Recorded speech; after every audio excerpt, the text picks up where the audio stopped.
Did you hear the news? Tissue cells hold memory. So wait, does this mean that the body actually does keep the score? That the issues really are in the tissues? Hey everybody, my name is Leah Benson, and I'm a licensed body-based psychotherapist and coach in Tampa Bay. And today, I'm going to break down why the suddenly popular news that tissue cells have memory doesn't mean that the body keeps the score. I knew it would come. The moment when the idea caught on that cells have memory and agency, and that at that moment, someone would proclaim excitedly, "See? Now there's proof. The body does keep the score."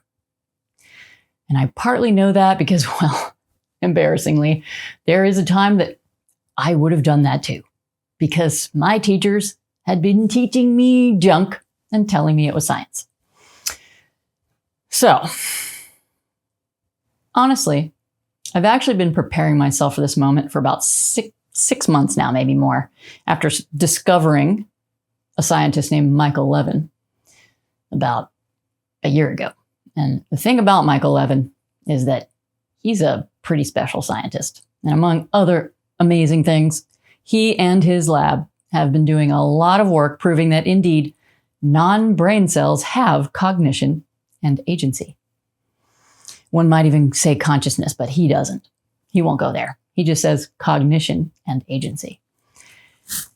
And I mean, it is pretty crazy to realize that, in fact, according to the amazing experiments that they're doing in Michael Levin's lab, cells from the skin of frogs and the throats of human beings will actually stay alive and actually show cognition and autonomous behavior when they are disconnected from the cellular collectives of the skin and esophaguses that they came from. And that these little cells are actually living autonomous bots. He calls them xenobots and anthrobots. And they build maps of their world and reproduce themselves in petri dishes.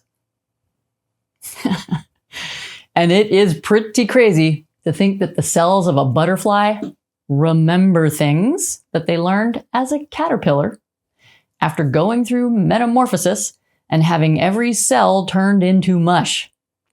I mean, for sure, it is no doubt that is mind-boggling stuff. And it might make some of us who spent years being the butt of jokes about how woo-woo body psychotherapy is jump on that information as if it is the legitimizing science that proves that a focus on the body is important in psychotherapy.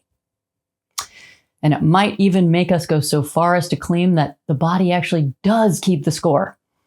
I mean, see? Now there's proof. Body cells remember things. But alas, neither Michael's work nor other studies showing that cells have memory demonstrate that the body keeps a score of your mental life. And the reason is because while cells may maintain memories of the spaces they operate in, such as, like Michael says, anatomical morphospace, it does not mean that they are keeping track of your mental and behavioral experiences in 3D space. In other words, three-dimensional moving around the world space. Now, in case you were wondering what the heck memory in anatomical morphospace is, let me explain. Memory in anatomical morphospace is best described by the experiments Michael's lab does on a tadpole, where they put eyeball cells in the tail of the tadpole and an eye grows there. An eyeball, a working eyeball. And so not only do those cells hold the memory of being an eyeball and how to make an eyeball, those cells also recruit tail cells into the job of becoming an eyeball too, if there are not enough native eyeball cells to make the eyeball properly in the tail. So yeah, that is tissue cell memory in anatomical morphospace. Okay? And so, That is not anything like the memory your brain cells hold of your experiences in 3D behavioral space, such as trauma. Brain cells, in their little brainy cellular collective, have a very specific job to do. That job is to run allostasis, which is the predictive regulation of the body. In other words, their job is to keep track of all the processes in your body and generate your conscious experience of living in that body as it moves around in the world. So you can forage for energy to keep the system alive another day. Which means that if one wanted to say that the memory of some number of cells in the body was, say, trauma, and that those cells were sending that information to the brain, i.e. keeping the score down there in the body, you'd have to ascribe to those cells the ability to be communicating a concept, a word, about an experience as trauma to the brain. And that's not what they do. Remember, their memories are of anatomical morphospace. They remember how to make organs and tissues and how to be organs and tissues. And once they have constructed their anatomical selves, they will also communicate information to the brain about their status in the system, such as a homeostatic set point, which might be computed by the brain in its process of allostasis as a higher energetic arousal level. Sure, but that is not trauma.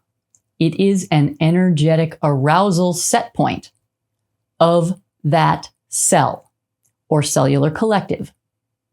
Nothing more. And energetic arousal set points have no inherent meaning. They are simply data that without a context mean nothing in particular.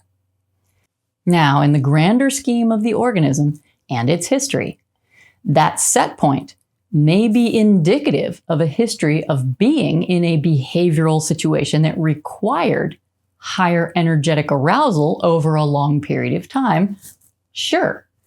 But again, that does not mean trauma or, in fact, anything bad at all necessarily.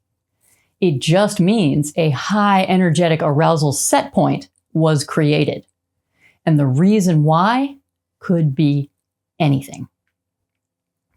So now, in order not to go too far down the rabbit hole here, I'll just stop and say again, the proof that tissue cells have memory is not the scientific proof that the body keeps the score in the way that book suggests it does. Mental life is the result of the brain's process of modeling the internal state of the body in the context of all past experiences previously modeled by the brain, and in the context of a particular time and place in the world. Your experience at any given moment has no inherent meaning except for how it helps you meet your goals for survival. And that gets complicated conceptually, obviously, but under all the layers of socially constructed ideas. Life is nothing more than getting the right amount of energy into and out of the system to keep it alive another day. Not to get all nihilistic or anything, I know that might sound kind of dark. But I mean, actually, if there's no inherent meaning to anything, then we're totally free to choose to make life as wonderful as possible for as many people as possible. And that's super cool, in my opinion. But I digress. Bottom line is, the body does not keep the score of trauma. Trauma is a concept, and the body doesn't remember concepts. The brain does. And then it looks for evidence of that concept in the world and in the body. And that's it for today, folks. See you next time.